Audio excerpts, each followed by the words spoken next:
nervous giving a talk, but my kids are here, so now I am a little nervous. Okay, you going? Thank you.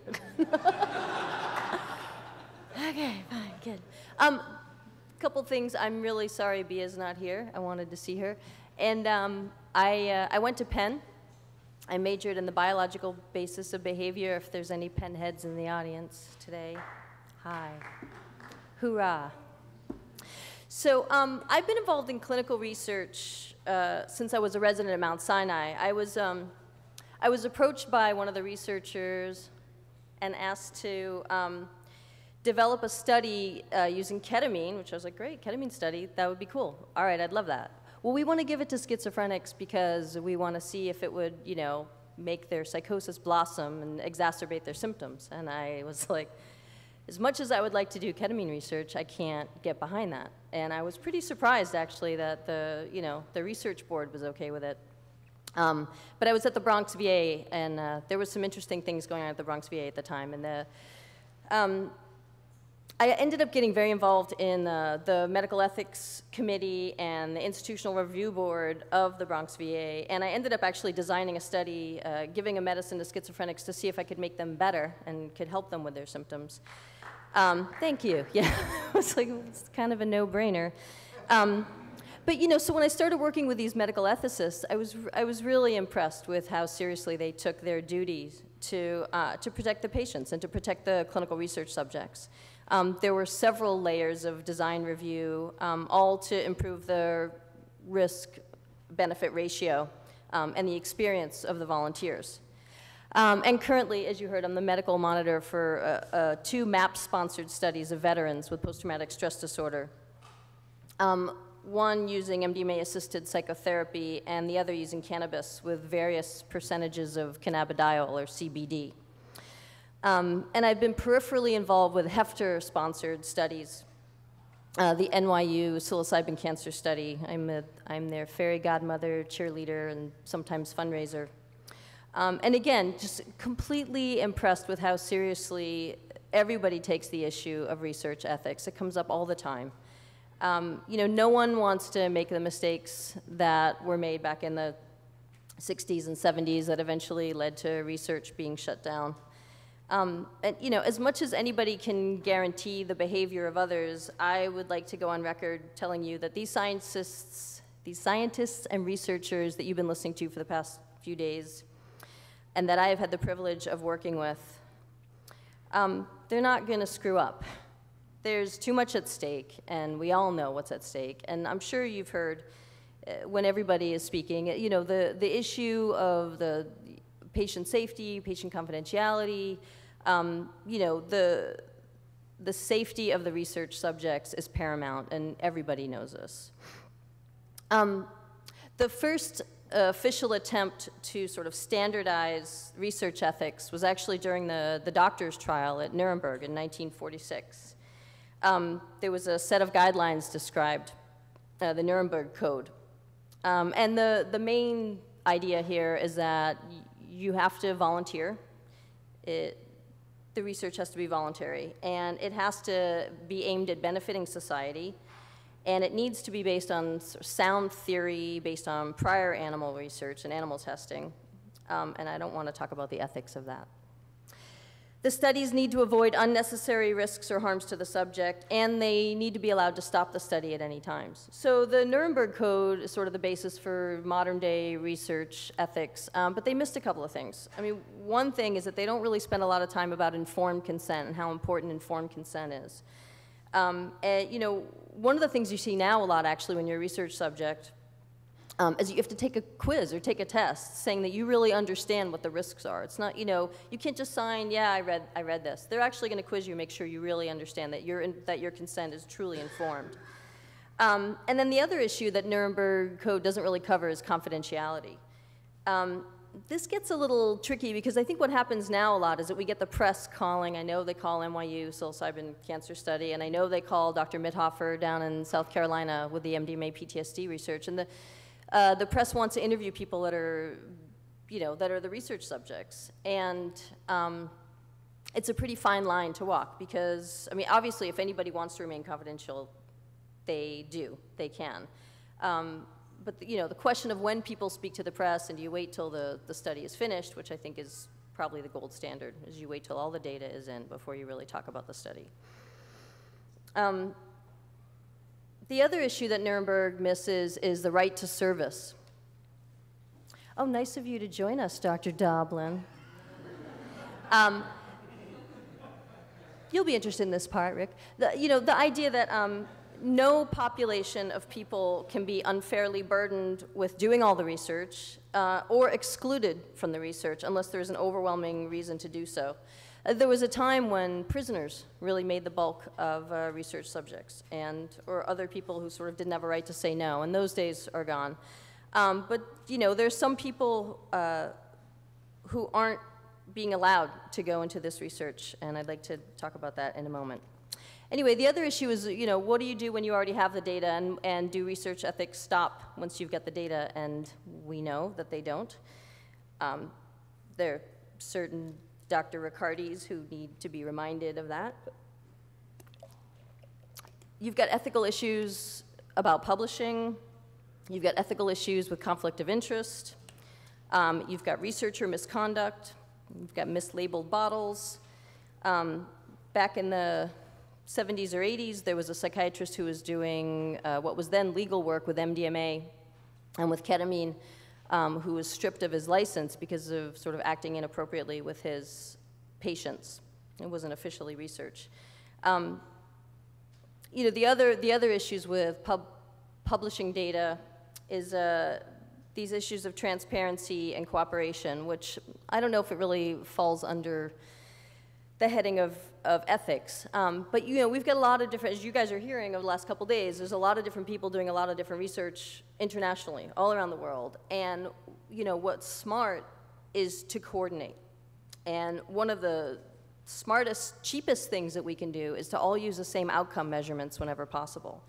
And if everyone's using the same outcome measurements, then that means we can pool the data, and we have a lot more power. And power is sort of a statistical thing where you run a bunch of subjects through. If you've got like sort of weak findings, you have to have a lot of subjects to show that it really works. And if you've got very potent findings, then you need fewer subjects.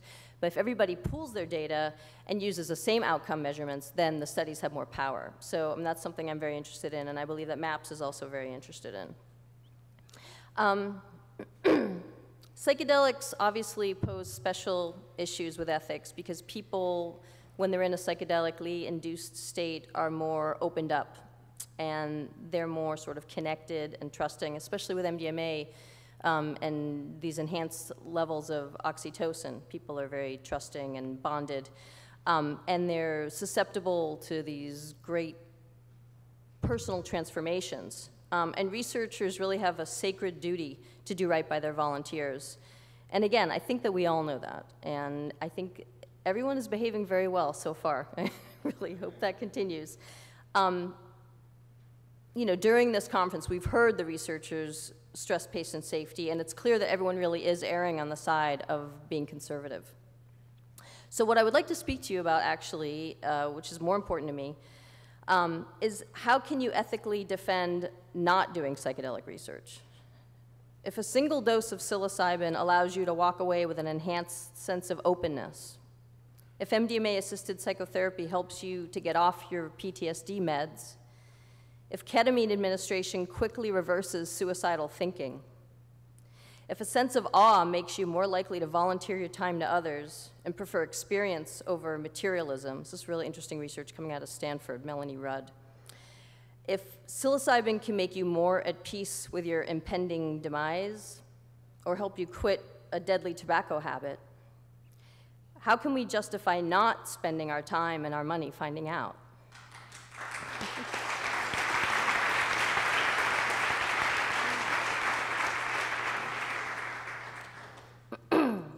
If 1 out of 5 Americans are taking daily doses of psych meds, if 1 out of 4 American women are on antidepressants or antipsychotics or anti-anxiety meds or sleeping pills, if the use of ADD meds tripled over 9 years, if the number of adults on psych disability doubled in the same 20 years that it rose 35-fold in children, that how can we not be looking for a better way? You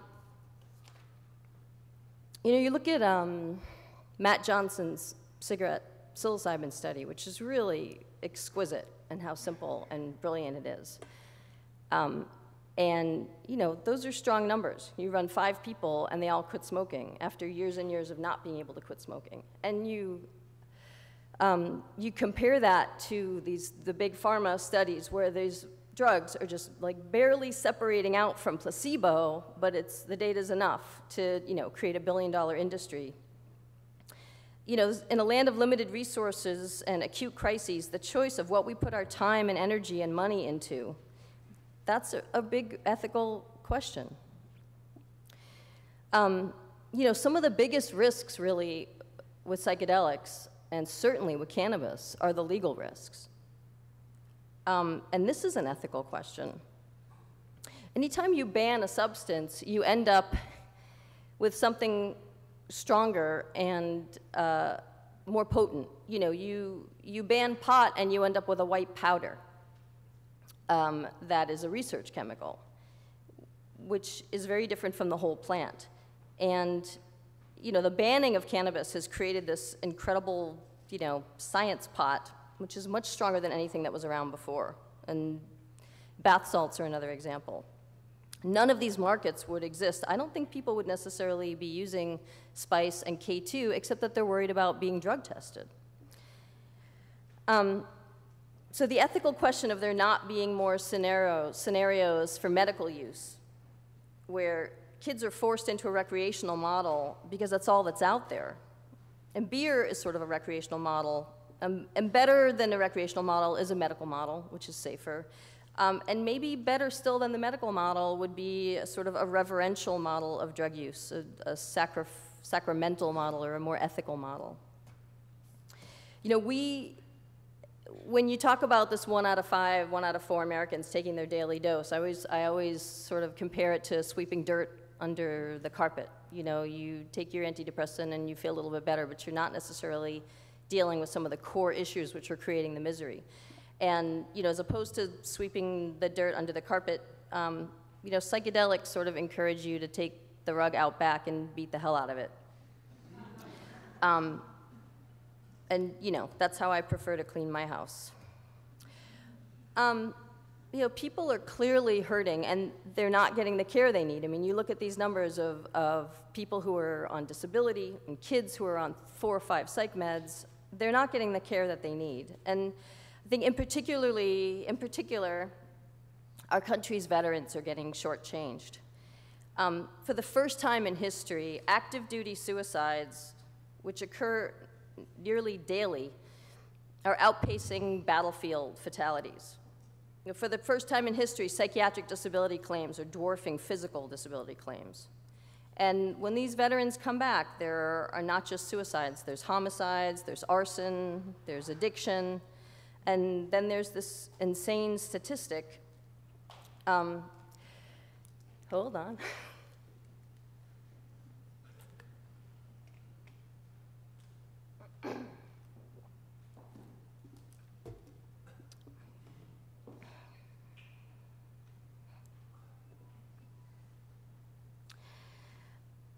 Sorry. I guess the beta blocker is not working.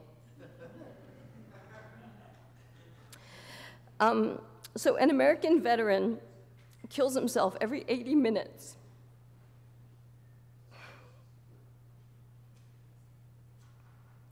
"18 veterans a day are killing themselves.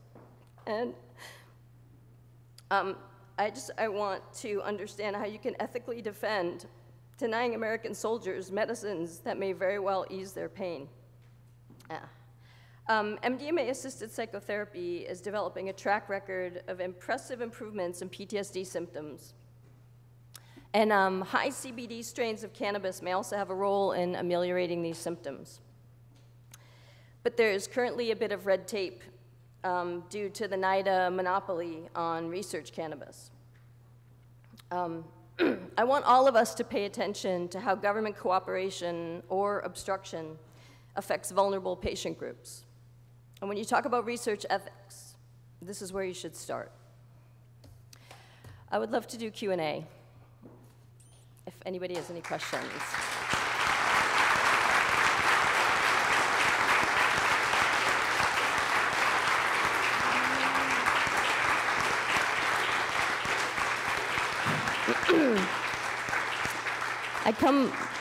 I come from a long line of easy criers.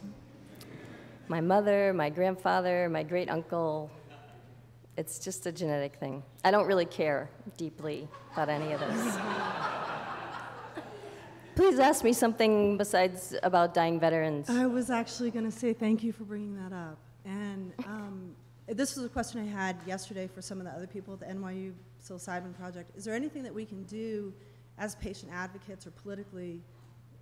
Are there groups out there, Wounded Warrior Project or anything like that that you can think of, or political mobilization that's necessary among the community to try to make MDMA more accessible for PTSD? Well, I imagine you know about MAPS at maps.org, and there's hefter.org, which is 2 Fs. And the NYU Cancer Anxiety, is it canceranxiety.org, Tony, is that what it is? Cancer Anxiety, what? NYUcanceranxiety.org. And then there's Drug Policy Alliance. I mean, you know, there are plenty of people trying to make this happen. I mean, I imagine I don't know anything you don't know about, you know, who's out there doing what. And you know, one thing that's really important to me is that everybody stay coordinated and on the same team, you know. I think there was a lot of sort of infighting between like Normal and MPP and that, you know, there's no place for that here. You know, everybody has got the same agenda. We all have to be on the same page and be grown-ups.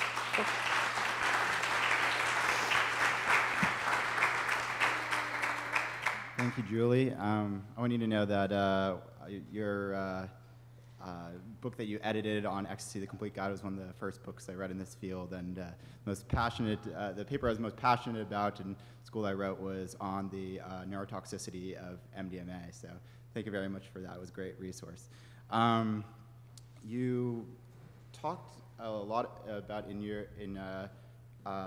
your book, Weekends at Bellevue, about how you are doing a lot of just like maintenance work, you know, people coming in and people coming out, and in your private practice as well. I don't know if you describe yourself as such, but you describe your patients describing you as a psychopharmacologist, and it seemed like you present some of the benefits of regular pharmacological treatment, and at the same time, I'm hearing you talk about, you know, that you prefer to be able to take the rug out back and beat it thoroughly. So what do you think is the balance? Because it seems like you see value in both, and where one is each appropriate. Yeah, well, it's, you know, I've been talking to my husband about this a lot lately. I'm having more and more sort of cognitive dissonance with the kind of work I do, because I sit on my ass with my feet up and a prescription pad, and people come in and I write them prescriptions. And, you know, I'm part of the problem, I feel like, at this point. You know, when I first started my private practice in '95, people would come to me and they were depressed, or they had insomnia, you know, they were anxious, but they didn't know what was wrong with them, and they didn't know what to do about it. And I was like, oh, you know, you have panic disorder, you've got depression, you need these medicines. Oh, okay, what should I do? How do I take them? And, you know, I had to spend like 15, 20 minutes at the end of the first intake session sort of, you know, destigmatize. It's okay if you need medicine, you know, it doesn't make you a bad person, and this will help you, and, you know, I have to kind of hold their hand and walk them through it. And now people come to me and, you know, my Pilates instructor, you know, was taking Lexapro, but my dental hygienist said that Wellbutrin was better, and can you tell me the difference? Because I'm not, you know, it's just, I mean, and that's just in, you know, 14, 15 years of my being in the practice, it's completely changed. And, you know, direct-to-consumer advertising has a lot to do with why my job has changed. I mean, Big Pharma spends billions making sure everybody knows, you know, what these drugs are and what they are purported to do, and you know, there's no stigma anymore, and everybody's taking it, and it snowballs. The more people you know it's taking it, the more it seems okay to do it. And I've sort of become part of the problem, and I'm actually working on a book right now about women who are sort of overdiagnosed and overmedicated and really maybe don't need to be taking meds, and maybe you should just accept that you have natural emotional ebbs and flows. Right now the working title is called Moody Bitches. And I secured moodybitches.com, and I couldn't believe it, nobody had taken it. It's like, how is this available? But it's this, this, 1 out of 5 women now is taking a psychiatric medicine. I mean, it's crazy. I mean, something is really sort of broken in America. And I think that psychedelics potentially are a way to fix it. And it's obviously not going to happen overnight. The joke I always make, to Rick is like, are you doing cardio? Are you eating your vegetables? Because, we're in this for the long haul. We have to keep our cholesterol levels down because this is going to take decades. And, but real progress is absolutely making. I mean, God bless Rick, because he's really indefatigable, and, he's sort of a battering ram going against this brick wall over and over and over, and slowly, the cracks are forming, and things are really changing, and we've been getting great press lately. And what's nice is that we've got good data, and the data sort of help. This research is really important. Everybody's got to do really good, clean, placebo-controlled research. As much as you can have placebos, where half your group has got pupils as big as basketballs. My idea always for one of the ways to blind the research is that everybody should have their pupils dilated throughout the studies, because, it's just this dead giveaway when you've got, I don't know if anybody saw the BBC special where they were giving MDMA to research subjects, but, everybody's got this sort of wide stare. It's like, are you on placebo? There's no question. Anyway, I do think things are changing. I would love it if Moody Bitches, the book, puts me out of business. That would be great, because I think things need to turn. And I know, one of the ways for people to feel better, aside from psychedelics, is just being more in nature and being more sort of in touch with the earth, and, having bare feet in the ground, and, getting off our computers. And,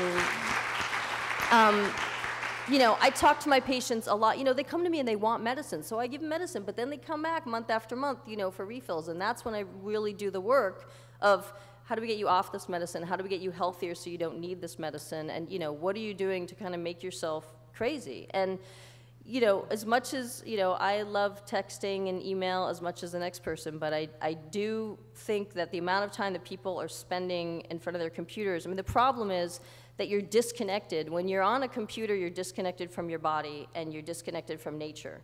And at some point, you have to close your laptop and go outside and play, So, and I think that's starting to happen. I see articles now in the New York Times about, how therapeutic nature is. Or like this study now where like a sense of awe is therapeutic. A sense of awe is good for you. I think about, I used to take my kids for a walk when they were like 2 or 3 years old in New York City. And like, if you've ever seen a toddler in New York City, you cannot be in a hurry, because everything, they're dawdling around and everything is filled with wonder. It's like a tripping person, sort of, But it turns out that having that sense of awe is good for you, is therapeutic, and, it can make you a better person. And I think that you can have that sense of awe when you're out in nature very easily.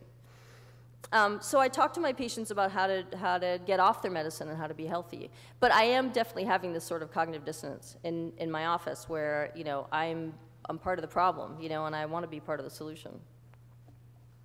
Thank you very much.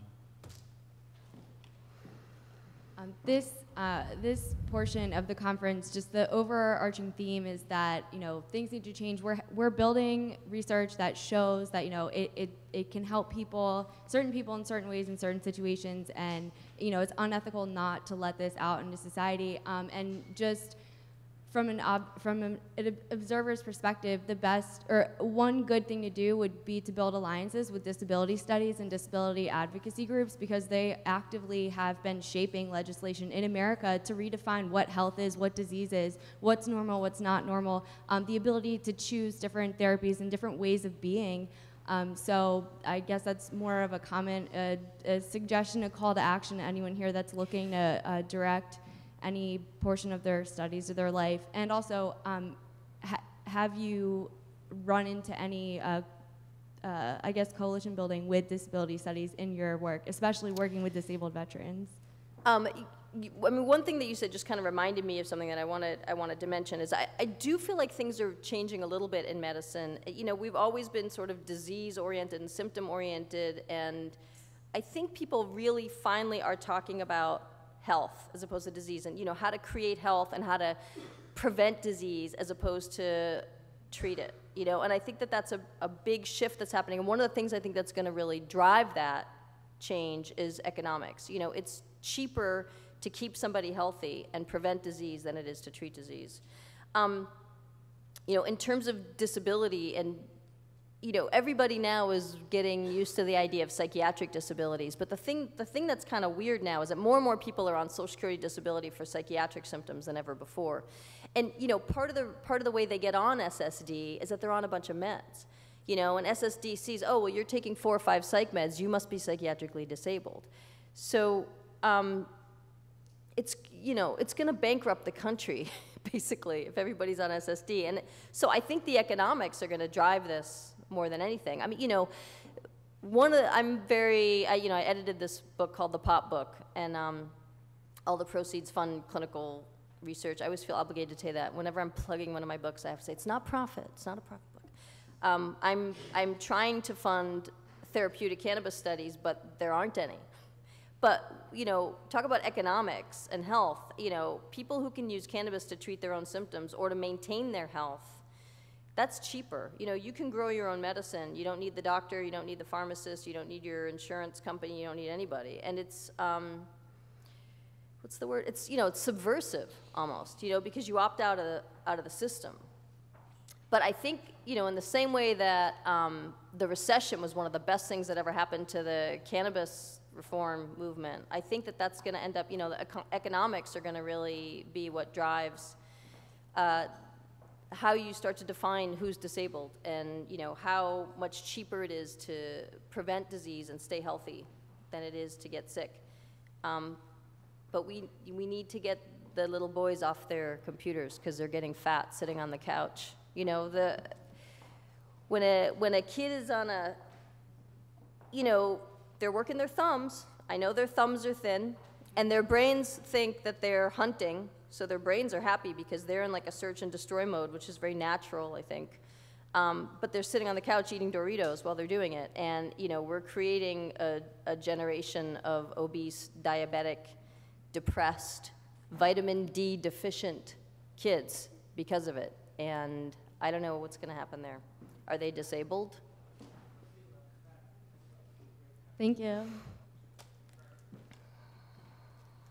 So this question is not really about psychedelics, but as you were speaking, I kind of thought of this. It strikes me that medicine has, in the last, I don't know, in my lifetime, become very transactional. Like, you know, I am in the pharmaceutical industry, and we talk about how, like, Walmart and their sort of $4 prescriptions has sort of like changed from where there was a relationship between a doctor and a patient, or a doctor and their pharmacist, to this, like, how much does the pill cost? And so it becomes like there's always this debate between, oh, the doctor thinks that the patient should have this drug, and then the insurance company says that they're not going to pay for that drug, and then it's like, go back, and it's prior authorization and blah, blah, blah. And I also see that there's like a growing concern with health, mostly focused from like the insurance companies on cost savings. But I'm wondering what you think about the growing use of electronic medical records, and how, to me, that seems like it's also creating more of a transactional environment in the doctor's office. When I go to the doctor kind of, you know, she sits in front of her There's computer no more and eye asks me contact, questions. right? There's no more eye Yeah. contact. They're on their computers entering data, and they barely look at you. Right. Yeah. I mean, I've had that experience too as a patient, where I go in and these guys, like, they just want the data. They just want to plug in the holes, and I'm like, hello, you know, like, I have a goiter. What, you know, like, look at me, Right. examine me, you know, just like plug in the numbers.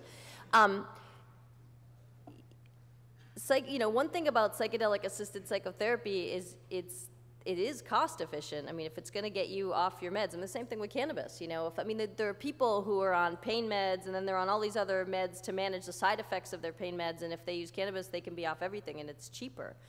And,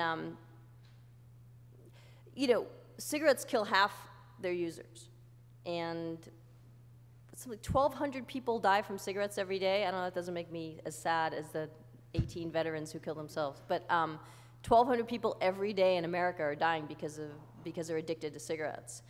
And that costs us a lot of money. And end-of-life care costs us a lot of money. And, you know, if you can give somebody 2 or 3 doses of psilocybin and they don't smoke cigarettes anymore, that saves us money. You know, you mentioned this, the $4 Walmart meds, and, you know, I'm on the phone every day with Medco and Express Scripts, trying to get them to approve the medicines that I think my patients should have instead of the ones that they've made deals. And you would not believe the, you know, like, it's cheaper for my patients to have brand Adderall than generic because Shire and Medco have some, you know, they're in bed together. And I have to remember which of my patients are on Medco because I have to write DAW on their Adderall scripts. Like, you know, crazy stuff like that. Or like a medicine is gonna go generic soon. For instance, Lexapro. I mean, if I'm gonna prescribe somebody SSRI, I really like Lexapro. Lexapro was gonna go generic soon, and the makers of Lexapro were coming out with a new medicine that was brand, which was called Vibrid, which has 2 I's, so you know it's gonna work. VIIBRYD. So I get all these people on Lexapro, and I like Lexapro, but all of a sudden they're calling me and being like, my insurance won't pay for Lexapro anymore. They want me to take Vibrid. And all of a sudden, a medicine that they were covering and that was cheap, all of a sudden is, oh, you can only do it by mail order, or, you know, you can only do this and they won't pay for it, and I have to get on the phone and talk to them. Oh, but they'll do Vibrid. Vibrid's cheaper. Why? Because Lexapro's going generic, and the makers of Lexapro have a new brand out called Vibrid. They want to switch everybody over, so the Vibrid's cheap. Like, crap like that happens all the time. It makes me crazy. Right. It's, we talk all the time. Like, there's all this sort of bad press for, like, psychedelic research chemicals because, you know, they tweak a little bit of the molecule. But that's what pharmaceutical companies are doing every single day. They're like, oh, we'll tweak this little bit, and then we can resell it as a drug, as a brand, and make more money. But, you know, and some of the patent chases actually did lead to better medicines. Like, I do think that Lexapro is a little better than Celexa. You know, I was not a believer at first. But, I mean, sometimes when they tweak it so that they can keep a patent, they actually do inadvertently end up making a better medicine. But it's, you know, it's just, there's a real cosmetic psychopharm going on in America right now where, I mean, I just read something in the Times today about everybody taking Valium and Xanax, and it's like creating a new normal. You know, this is what's going on with women taking SSRIs, is that since a lot of their friends are taking antidepressants, they don't cry anymore, right? The SSRIs stop you from crying. So you can have an argument with your boss and stay calm and not get all emotional and worked up. And, you know, I have people calling me from work saying, I think I need to increase my Lexapro dose because I was just crying in my boss's office. And I'm like, you don't need to increase your Lexapro. You know, your boss is being a dick. You know, it's not, you don't need to take more medicine, you know? So, my other question is in regard... The new normal is an issue. Sorry. Yes. My other question is in regard to medical marijuana. I live in Michigan, and so we have legal medical marijuana there, but there's... How nice for you. Yeah, but I work in New York, the cannabis arrest capital of the planet. But there's a systematic, at least in my opinion, it seems to be systematic, a push by the legal authorities, whether it's local police officers, whether it's the attorney general, to like really limit as much as possible people's access to their medicine, which they voted for. And so you've got, you know, dispensaries being shut down. And so there's this perception of like, well, you can grow your own medicine, but I mean, if you're like, you know, a terminal cancer patient or just somebody with kids, you don't necessarily have a garden in Detroit. Right. Well, look, I mean, everybody knows that there's sort of a federal-state mismatch here, and you know, my delusion is that if and when Obama gets in for a second term, then he'll start acting like the real Obama we want him to, and then everything will change. So I don't know. Talk to me in a few years when that's not happening, and I'm taking an antipsychotic to, you know, cure me of my delusion. But, you know, these guys should be entitled to their medicine. I mean, you know, I don't know what to say. There's a 500-page book on pot if you want to read more. So we should wrap up because we have a break, and then we're going to have another lecture, and then we have a panel discussion. Is that accurate? Is there anything you'd like to add, Matt? Please applause for Dr. Holland.